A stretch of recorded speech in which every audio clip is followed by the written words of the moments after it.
प्रदेश सरकार के पूर्व मंत्री श्री गिरीश नारायण पांडे जी मंच पर उपस्थित हमारे सम्मानित संत स्वामी भास्कर स्वरूप जी महाराज,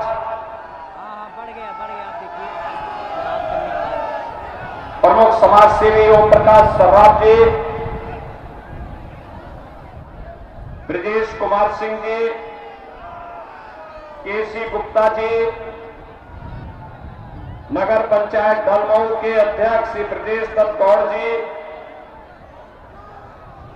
विधानसभा संयोजक श्री मनोज कुमार अवस्थी जी, ब्लॉक प्रमुख डलमऊ श्री शिवराम रावत जी, शिव प्रकाश पांडे जी, चंद्र प्रकाश पांडे जी और लोकप्रिय विधायक और भारतीय जनता पार्टी के प्रत्याशी श्री धीरेन्द्र बहादुर सिंह जी और उपस्थित भाइयों बहनों, मैं आज रायबरेली की धरती पर आया हूं। भाइयों बहनों, मां गंगा के आंचल में बसे हुए ऋषि मुनियों की तपस्या से पवित्र इस वीर भूमि को, जहां पर राणा बेनी माधव भक्त सिंह जी ने विदेशी हुकूमत की चूलों को हिलाने का काम किया था और जहां पर अपने शौर्य और पराक्रम के माध्यम से बीरा पासी ने विदेशी हुकूमत को सबक सिखाने का काम किया था। इस धरती को कोटि कोटि नमन करते हुए आप सबका अभिनंदन करता हूं। भाइयों बहनों, भारतीय जनता पार्टी जो कहती है सो करके दिखाती है।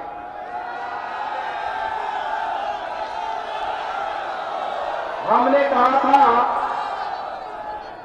कहा था कि अयोध्या में भगवान राम के भव्य मंदिर के निर्माण का मार्ग प्रशस्त करेंगे।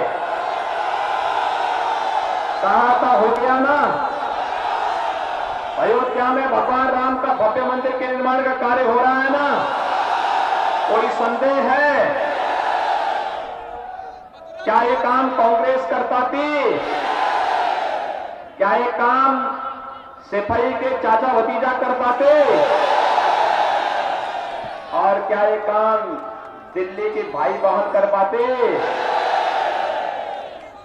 क्या ये काम बहन जी कर पाती? ये काम भारतीय जनता पार्टी ने कहा था सो करके दिखाया। भाइयों बहनों, 2017 के पहले प्रदेश में बड़े पैमाने पर दंगे होते थे।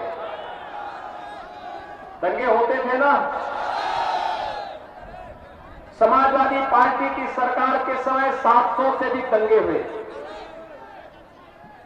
बहुजन समाजवादी पार्टी की सरकार के समय 364 दंगे हुए। सैकड़ों लोग मारे जाते थे। महीनों कर्फ्यू लगा रहता था।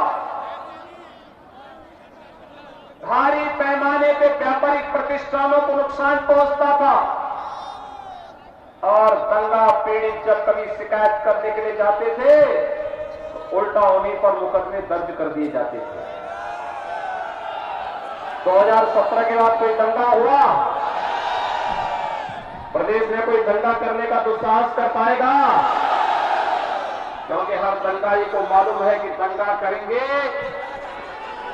तो फिर उसके बाद आने वाली कई पीढ़ियां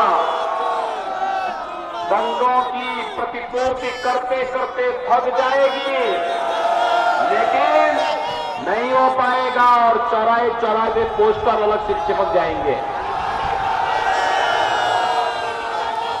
भाइयों बहनों, 2017 के पहले दंगे होते थे, कर्फ्यू लगता था, बेटियां स्कूल नहीं जा पाती थी, महिलाएं बाजार नहीं जा पाती थी।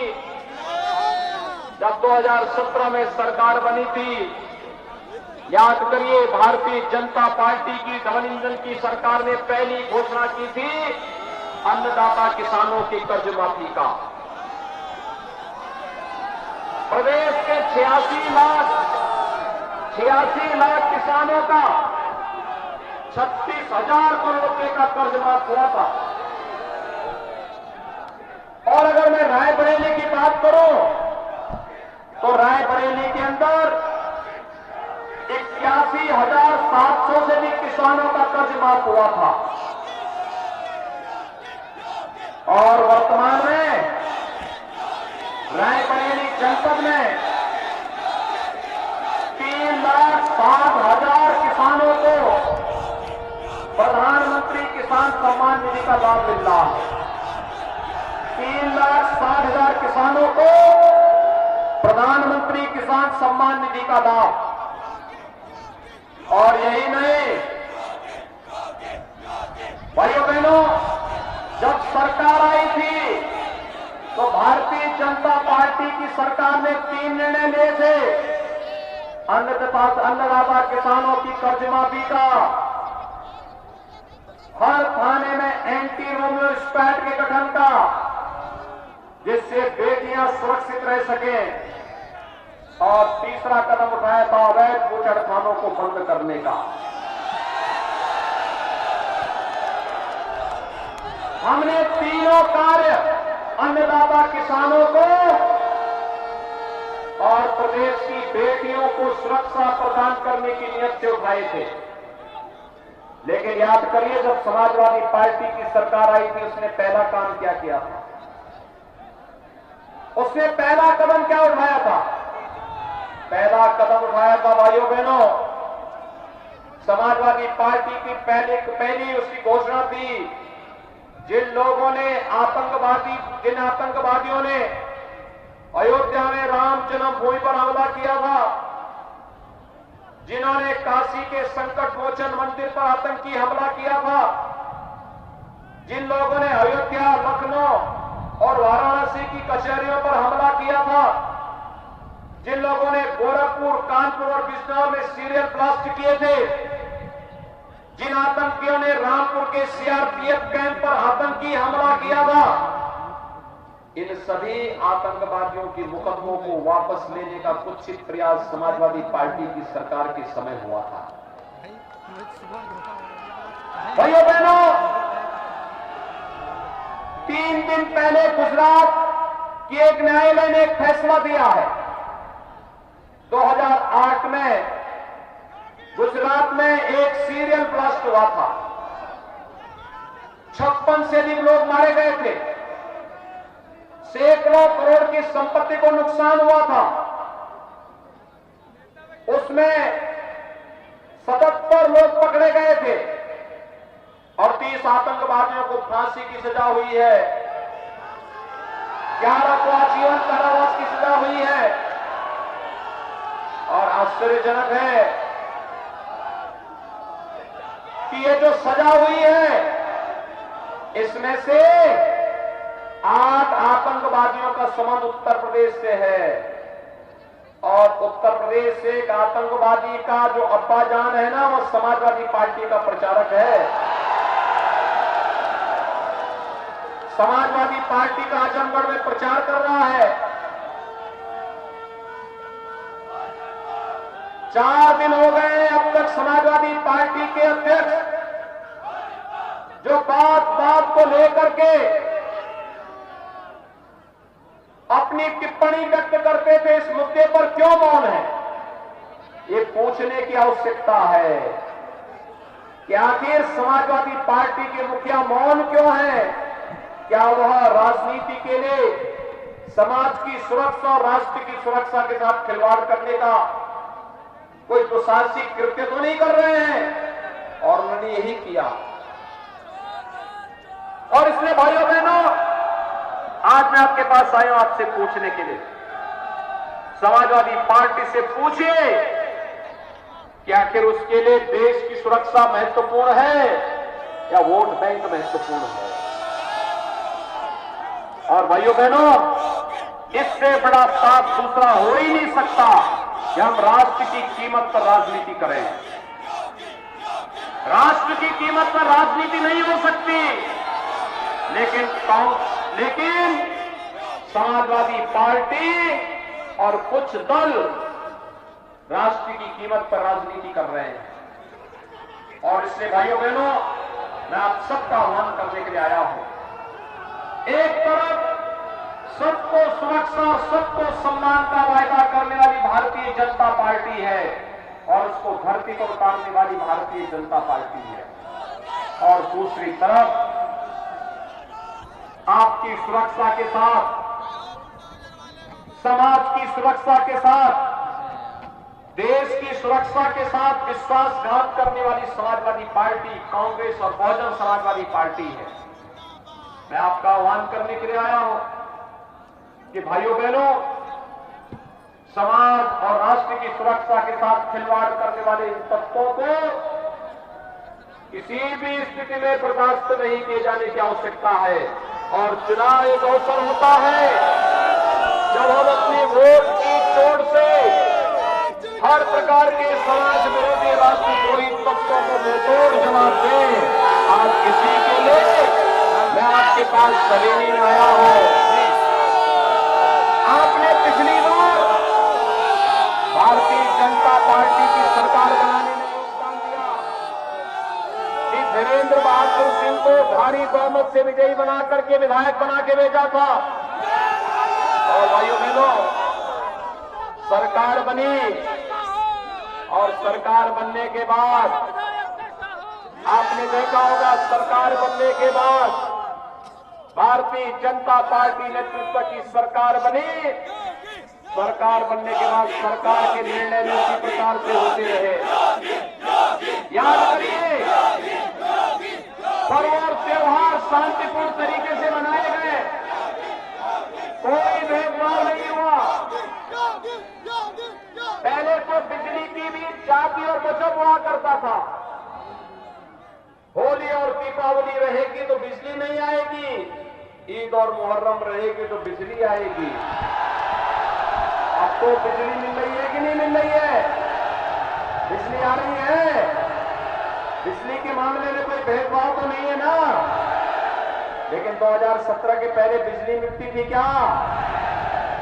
तो जो लोग बिजली नहीं दे पाते थे, क्या ये फ्री में बिजली देंगे? भाइयों बहनों, वर्तमान में पूरी दुनिया कोरोना महामारी का सामना कर रही है। कोरोना से लाखों लोगों की मौत हुई है दुनिया में। और भाइयों बहनों, कोरोना कालखंड में आपने देखा होगा, प्रधानमंत्री मोदी जी के नेतृत्व में जीवन को भी और जीविका को बचाने के लिए जो कार्य हुए, फ्री में टेस्ट, फ्री में उपचार, फ्री में वैक्सीन, सबको वैक्सीन, आप सबने वैक्सीन ली है या नहीं ली है? सबने ले ली है। धन्यवाद आपको, क्योंकि कोरोना वैक्सीन कोरोना के खिलाफ देश की लड़ाई का प्रतीक है। कोरोना हारेगा, देश जीतेगा, इस संकल्प के साथ हमने लड़ाई प्रारंभ की थी। आपने वैक्सीन ली, कोरोना की तीसरी वेव कब आई, कब चली गई, कोई पता नहीं। आप इस बात को मानते हैं ना? तीसरी वेव समाप्त हो गई ना। जो लोग कोरोना के खिलाफ दुष्प्रचार करते थे, वैक्सीन के खिलाफ दुष्प्रचार करते थे, कि भाइयों बहनों कहते थे, वे लोग कहते थे ये तो मोदी वैक्सीन है, ये बीजेपी वैक्सीन है, हम नहीं लेंगे, नहीं लेना चाहिए। आज उनको अपने वोट से जोरदार तमाचा मारेंगे। वोट की चोट को इतना मजबूती के साथ मारिए। आज उनको बताइए, ये मोदी वैक्सीन और ये बीजेपी वैक्सीन ने जान बचाई है, तो वोट भी मोदी जी को और वोट भी बीजेपी को जाएगा। बोलेंगे। और यही कहने के लिए भाइयों बहनों में आया हूं डबल इंजन की सरकार है तो डबल डोज राशन का भी मिल ही रहा होगा। राशन मिल रहा है कि नहीं मिल रहा है? 17 के पहले राशन मिलता था, ये 17 के बाद मिलना प्रारंभ हुआ ना, और कोरोना कालखंड में तो फ्री में। भाइयों बहनों, पहले ये बिजली का पैसा, राशन का पैसा, दवा का पैसा, वैक्सीन का पैसा, या अपने जो विकास के कार्य हो रहे हैं, कहीं एम्स बन रहा है, कहीं मेडिकल कॉलेज बन रहा है, कहीं आईटीआई, कहीं पॉलिटेक्निक, कहीं डिग्री कॉलेज, कहीं गरीबों के लिए आवास। अकेले रायबरेली में 50,000 गरीबों को एक एक मकान मिला। रायबरेली करीब वीवीआईपी सीट मानी जाती थी। पूछने की आवश्यकता है दिल्ली वाले भाई बहन से कि आजादी के बाद क्या कर रहे थे, आगे गरीबों को मकान नहीं दे पाए थे। जब डबल इंजन की सरकार आई तो 50,000 गरीबों को एक एक आवास मिल पाया। यहां पर 2,34,800 से भी गरीबों को तब शौचालय मिल पाया। और आज तो हम लोग यहां के युवाओं को टैबलेट और स्मार्टफोन भी देने जा रहे हैं। प्रदेश के अंदर 1 करोड़ नौजवानों को टैबलेट और स्मार्टफोन। भाइयों बहनों, एक टैबलेट और स्मार्टफोन हमारे युवाओं को स्मार्ट बनाएगा। कोरोना हो या कोई बीमारी, online examination, online education, online competition के लिए प्रिपरेशन के लिए भी वह स्मार्टफोन और टैबलेट आपकी मदद करेगा। समाजवादी पार्टी ने चुनाव आयोग से शिकायत किया है और चुनाव आयोग से शिकायत करने के बाद समाजवादी पार्टी ने चुनाव आयोग से इस बारे में कहा है कि ये टैबलेट और स्मार्टफोन युवकों को नहीं वितरित होना चाहिए। हमने भी तय किया है, अभी तो 1 करोड़ नौजवानों को दे रहे हैं, 10 मार्च के बाद 2 करोड़ नौजवानों को टैबलेट स्मार्टफोन मिलेगा। और भाइयों बहनों, इसका खर्चा भी मां बाप के ऊपर नहीं आएगा। डिजिटल एक्सेस में जितना खर्चा आएगा सब हम लोग स्वयं वहन करेंगे। इसका खर्चा जनता जनार्दन पर नहीं आने देंगे। ये काम पहले क्यों नहीं होता था? क्योंकि पहले सरकारों की नीयत साफ नहीं थी, और नहीं भी इसीलिए वो लोग गरीबों का अन्न हड़प लेते थे, बिजली का पैसा हड़प लेते थे, गरीबों का मकान हड़प लेते थे, मेडिकल कॉलेज और विकास की योजनाओं में डकैती डालते थे। आज तो भाइयों बहनों, जो पैसा पहले इनके इत्र वाले मित्र के घर जाता था, आज उसी पैसे से हम सड़क भी बना रहे हैं, बिजली भी दे रहे हैं, राशन भी दे रहे हैं, स्मार्टफोन भी दे रहे हैं, नौजवानों को नौकरी भी दे रहे हैं। और इसलिए भाइयों बहनों, सुरक्षा के लिए, सम्मान के लिए, प्रदेश के स्वावलंबन के लिए, उत्तर प्रदेश को देश का नंबर 1 का राज्य बनाने के लिए भारतीय जनता पार्टी आवश्यक है। और भारतीय जनता पार्टी के लिए रायबरेली जनपद की सभी 6 सीटों पर सरेनी से धीरेन्द्र बहादुर सिंह, ऊंचाहार से अमरपाल मौर्य, सलोन से अशोक कोरी, रायबरेली सदर से श्रीमती अदिति सिंह, हरचंदपुर से श्री राकेश प्रताप सिंह, बछरावा से श्री लक्ष्मीकांत रावत, जो अपना दल के प्रत्याशी हैं, इन सब का विजयी होना आवश्यक है। आप सभी सहमत हैं? सभी लोग सड़क के उस पार और इस पार सभी लोग सहमत हैं? भाइयों बहनों, चुनाव भारतीय जनता पार्टी का प्रत्याशी तब जीतेगा जब चुनाव के दिन पहले मतदान और फिर जलपान। क्या इस संकल्प के साथ जुड़ेंगे? सभी लोग तैयार हैं? मेरे साथ दोनों हाथ उठा करके बोलेंगे। जहां तक मेरी आवाज जा रही है, छतों के ऊपर जो लोग हैं, बाउंड्री वॉल के उस पार, सड़क के उस पार, जो भी जहां है, दोनों हाथ उठा करके मेरे साथ बोलेंगे, भारत माता की, भारत माता